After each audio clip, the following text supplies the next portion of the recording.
Hi అండి, నమస్తే. Welcome to Akshara channel. నేను మీ వివేక.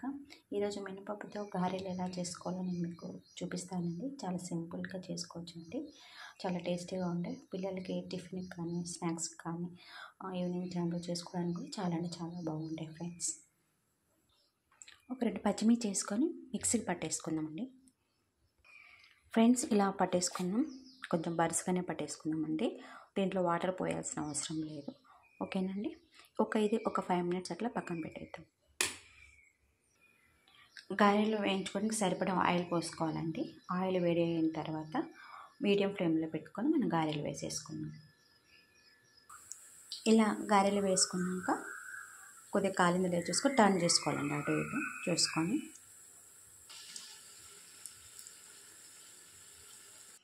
ఫ్రెండ్స్, టేస్టీ వడలు రెడీ అండి. ఇలా చేసుకున్నారంటే చాలా అంటే చాలా బాగుంటాయి ఫ్రెండ్స్. ఈ వీడియో కనుక మీకు నచ్చినట్టయితే ఒక లైక్ ఇవ్వండి, ఫ్రెండ్స్కి షేర్ చేయండి, సబ్స్క్రైబ్ చేసుకోండి. Thank you.